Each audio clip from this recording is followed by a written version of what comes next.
Roque drags Lenny daughters into nasaan fray.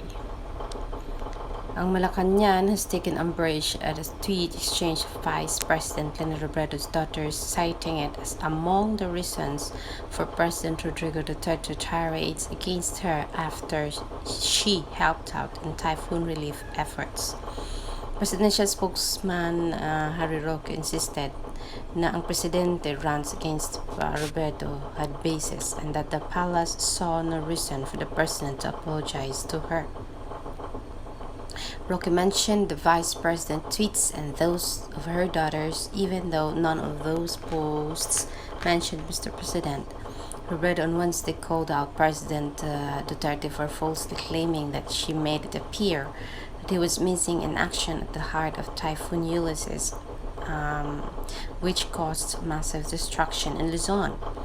Roque said Mr. Duterte did nothing wrong and would not apologize, unlike Chief Presidential Legal Counsel Sal Panelo and Defense Secretary Lorenza, whom he described as true gentlemen for saying sorry to Robredo after they erroneously claimed that she boarded a plane or a Philippine Air Force C-130 for her relief efforts. The President did not say anything wrong, sabi ni Roque sa isang press briefing. Ang sabi ni Roque, he said that the context for Mr. Duterte's tirade was the trending hashtag na sanang Pangulo. He did not know if Robredo herself used the tag, he said, but he claimed that her tweets on providing updates on her initiative to help the typhoon survivors made it appear that she was in charge on relief efforts. Mr. Duterte's point was the government assets deployed for relief efforts had been prepositioned during the typhoon, he said. So may mga nakatokan na para magbigay ng mga relief goods at yung mga pictures na pinampost umano ni Vice President Robredo na parang pinapakita nito na talagang nandoon siya at tumutulong sa mga tao noong kasagsagan ng pagbaha at pamamahagi ng relief operations. Parang ipinapakita umano nito sa taong bayan na nandoon talaga si Miss Lenny Robredo para tulungan ng mga tao at parang na-question tuloy kaya viral itong hashtag na sanang Pangulo ng dahil dito. People close to Robredo insinuated that the president was nowhere to be found. Nang dahil dyan, it did not help that even if I don't know if the vice president asked where the president is, the people close to her said it, he said. Roque cited the November 14 tweet exchange of Robredo's daughter. Ito yung naging basis ni Roque kung bakit dinrag niya or nadrag niya or bakit na-mention niya ang mga pangalan ng mga anak ng Vice Presidente. He said here, in which Tricia Robredo asked if somebody was still asleep when it was already 8 a.m. and Aika Robredo replied that it was Saturday and a weekend. None of those tweets mentioned the name of the or used the nasaan ng Pangulo hashtag. Roque did not elaborate on why he felt these alluded to the president. Samantala, ang sabi naman ng spokesperson ng Vice President, he said the statement of Robredo spokesperson Barry Gutierrez was another factor of the president. Ito yung paukol sa spokesperson ni Vice President. He said the statement of Robredo spokesperson Barry Gutierrez was another factor for the president's statement against her. Roque quoted Gutierrez as saying that leaders should be seen and felt in times of crisis, which he took to mean as a comment on the government's response to Ulysses. Gutierrez had also said it was important to make people feel that the government has not forgotten you, Roque said. If it's true, Vice President, that you did not ask where is the president, your spokesperson did. Yun ang sabi ni Roque. Scold your spokesperson. Do not demand an apology from the president. Dagdag pa niya. In a tweet, Gutierrez condemned Roque for targeting Robredo's daughter in the palace briefing. Good Lord, 69 Filipinos killed, 325,000 displaced, over 1.5 billion in damage, and this administration is now spending its time analyzing tweets from Lenin's daughter, Gutierrez said. Kasi ka naman na Mr. Gutierrez, yun naman kasi ang dahilan, ang nakitang dahilan siguro ni Mr. Roque kung bakit nag-viral itong hashtag na sanang Pangulo. Kaya doon nagalit ang Pangulo at nakapagbitaw ng mga salita paukol kay Vice Presidente. So, yan, nahimay-himay yan dahil sa nagalit nga ang Pangulo at nakapagbitaw ito na kung tatakbo si Miss Robredo sa 2022, parang ganon, tignan daw niya. So, online harassment. Vice President Robredo went back to work on Monday. It's been 3 days and they're still hyper-fixating on this issue. Tell me who's politicking now, sabi ni Gutierrez. Several netizens also pointed out that Robredo's daughter, both of whom were not public officials, should not have been subjected to scrutiny in an official palace briefing. Both have been the targets of online harassment by anti-Robredo supporters. Siyempre naman Gutierrez, kasi nakita man yung mga tweets nila doon sa Twitter world, dapat hindi na rin sila nakisali sa tweet sa Twitter para hindi rin masali yung pangalan nila dito sa mga news item na to. Firstly, I don't understand the fixation here. It's a hashtag. It trended. Get over it. Hello, 91%, Gutierrez said. The Vice President's spokesperson said he had never posted anything like that on his social media accounts before chiding the administration for having so much time for useless things on their hands. Roque justified Mr. Duterte's threats against Robredo after he was asked if such behavior was presidential.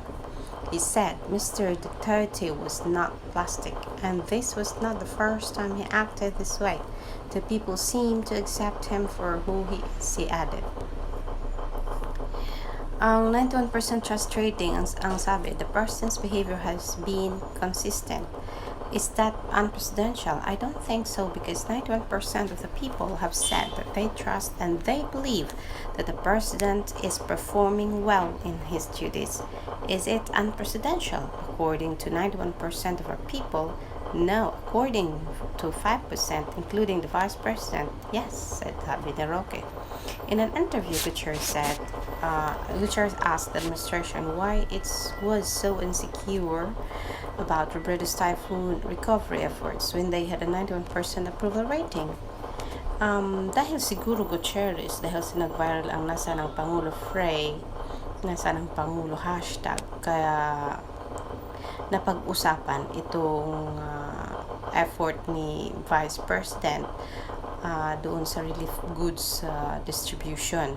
That is why hindi mo masisi ang administration or ang president at ang kanyang kasamahan na mapag-usapan din itong si Vice President. Kasi nga ba naman ay nag-viral nga yung nasaan ang hashtag na Pangulo. Instead of talking about what needs to be done in order to rebuild the lives of all those affected by the typhoon, we are spending so much time talking about hashtags, talking about who said what.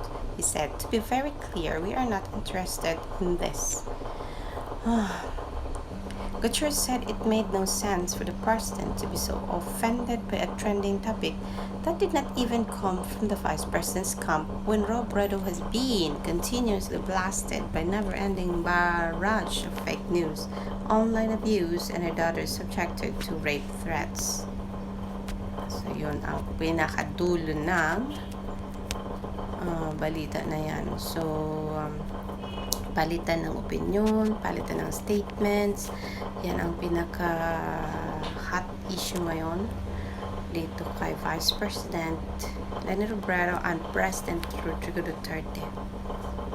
Done deal na for presidential spokesperson Harry Roque. The president does not have to talk to his cabinet members after they released false information about Lenny Robredo. Yan ang sagot ni spokesperson Harry Roque. Bakit siya manghihingi ng abiso? Tapos na po yun. Nag-public apology na sila.